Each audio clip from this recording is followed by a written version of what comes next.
President Trump is headed to that battleground state today, where early voting is already underway ahead of the state's primary election next month. Trump's expected to highlight manufacturing and auto industry jobs during a visit to a General Motors facility this afternoon. He's also scheduled to hold campaign events for some Republican candidates, including his pick for governor of Michigan, Republican Congressman John James. Trump has done very few of these domestic political trips this year, but he heads to Michigan today. Elsewhere in that state today, the Gordie Howe International Bridge will open for traffic. Now, the bridge was designed to move billions of dollars in goods more efficiently between Detroit and Ontario, Canada, but instead debuts as President Trump's tariffs drive up the cost of doing business. And Canada is holding its own ribbon-cutting ceremony without U.S. officials. And businesses on both sides of the border question whether the economic promise can survive the political reality. Let's bring in MS Now reporter Laura Hafley, who joins us live from the American side of the Gordie Howe Bridge there in Detroit. Laura, good to see you. President Trump has played politics with this bridge, for months now, and it has boiled over today with the opening. Give us a sense of the mood there as this long-anticipated project opens, but amid some turmoil. Yeah, Jonathan, look, obviously this bridge was meant to act as an additional trade route between us and our biggest trade partners. It was meant to make trade faster and easier, and it should do that. But today was supposed to be this unifying moment between the two countries, but instead it's sort of dripping with a stain. And that's because at the 11th hour, Trump imposed this 50% tariff, making goods between the two countries now, at least in the immediate future, more expensive for both customers and businesses. And you just mentioned it, Jonathan. The most frustrating part is what I just told you, in Canada taking it so personally that they were actually supposed to have a joint ribbon cutting between the two countries. Instead, Canada hosted their own without a single U.S. elected official in sight. Yesterday, I spent much of my day talking to both Canadians and Americans about this situation, both sides frustrated with President Trump's role. Take a listen. It is frustrating, especially with our closest trading partner and friend, the U.S. We love our American friends. It's unfortunate that your president is not as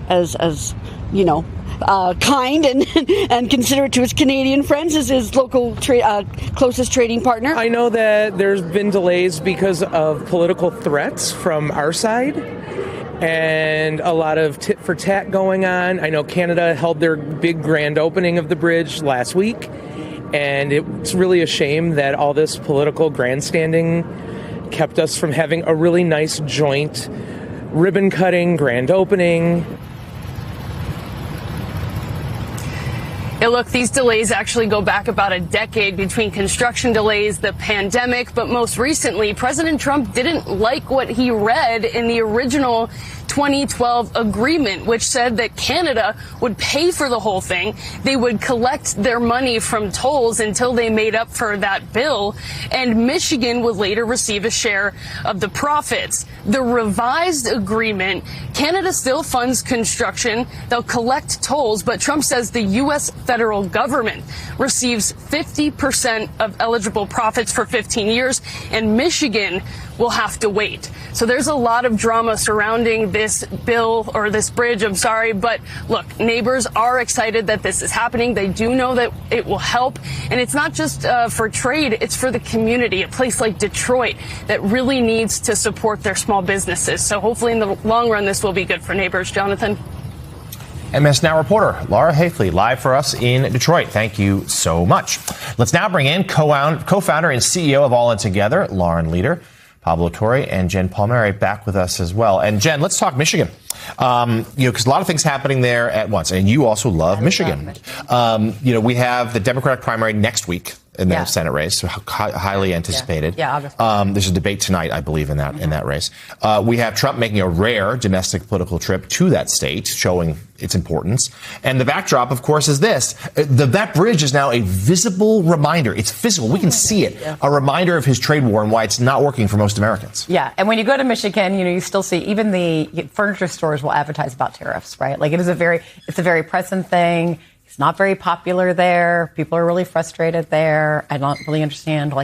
Maybe he considers Michigan to be a better option than other options, but it's not a great option for him to. And Pablo, this is also not going to help the Republican candidates there. It would seem not, and unless also, in the primary. That's it. Right, and the president heading there to tout gains in manufacturing that just aren't borne out by the numbers. I get a certain point. The question is whether he has, and this is a political term of art and you're familiar with, whether he has the juice anymore when it comes to persuading everyday struggling Americans that what you are feeling and seeing in your pocketbook is actually an illusion, right? Don't pay attention to the bridge that's making nobody money. That is actually this metaphor made real. And it's just like people are just, I just feel like I've been in Georgia, Texas, North Carolina the last 3 weeks. He's just like not a factor, right? He's just not a factor in these races. He's not a factor in the Senate races. He's just like, people are just. Maybe that's why he's going, is because he can't stand to not be a factor. I mean, especially in a race like with Mike Rogers, this is a guy who has not essentially, look, all Republicans embrace the president, but Mike has kind of his own identity in the state of Michigan. And he's got two very, very different primary challengers. This story about Michigan has been completely about these rifts between the sort of, DSA-backed left-leaning candidates and Haley Stevens, who's endorsed by the governor. And, he can't stand not being part of the story. And so there he goes inserting himself. But I think you're right. The question is, does it make any difference at all, especially when then the focus is really this Democratic Party? Yeah, significant, though not surprising endorsement for Governor Whitner in that race. Mm-hmm. But you're right. It's certainly, that is a state that a lot of Democrats have looked at. They feel so bullish elsewhere on the map. And they could here, too. But there's just an uncertainty that one because this primary is so close, because there are so deep divides between these two candidates in a race that's frankly gotten kind of a little bit nasty. Yeah. So we'll see how that plays out. But again, that's still a couple of weeks away. Meanwhile, though, there's new reporting on the dire financial situation for the Democratic National Committee, now with less than 100 days until the midterm elections. The New York Times reports that the Democratic Party is so short on cash that leaders are asking vendors to not send bills until actually after the midterm elections. The newspaper spoke to 3 people briefed on the move who called it a bookkeeping maneuver. The paper also highlights the cash disparity between the two parties, noting that President Trump controls a $400 million super PAC, that the RNC committee is sitting on nearly $130 million, while the DNC is $2 million in debt. The news outlet Notice also has new reporting on the DNC putting its physical headquarters up for collateral last year in order to obtain a $15 million line of credit to help invest in off-year elections. The Times also details the chaos inside the DNC centered around Chairman Ken Martin.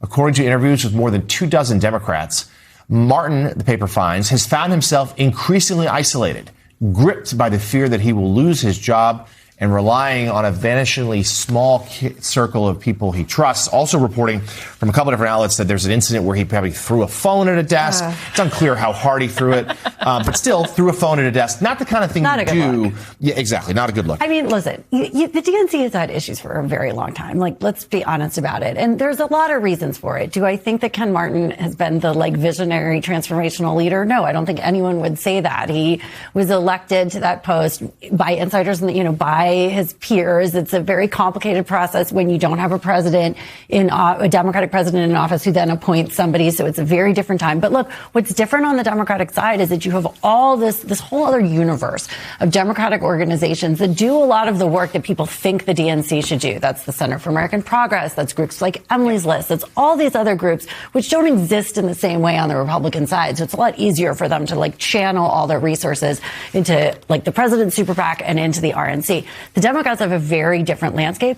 All of that being said, it's not great, and it's a terrible look. It's exactly the wrong press that Democrats want to have, and he is in trouble. He should be worried about this. I mean, nobody wants to see these headlines right now. It's a total distraction. The thing, to defend his theory was, I'm going to invest in state races and state infrastructure, and that is why that is why he was elected, and that is why he's in office. The truth is that the DNC, as we all it does not matter that much in midterm elections. What matters are the candidates themselves, and then the DCCC, the DSCC, what the DNC is doing this time of in the cycle is raising money to give to other people. But in 2027, like you can't have this in 2027. No. You can't, that's the time. They got to turn it around. Yeah, that's for sure. I was just going to say, there does feel like there's an inflection point, though, for the DNC right now, in which it embodies the sort of sclerotic establishmentness, the incumbency that a lot of whether it's Al-Sayed in Michigan or whether it's just the DSA movement in general, there is a way, I think, an opportunity to respond to what is actually animating Americans. And Ken Martin, both in the aesthetics of the phone stuff as well as this story, it's very, very much the same is how it feels. Yeah,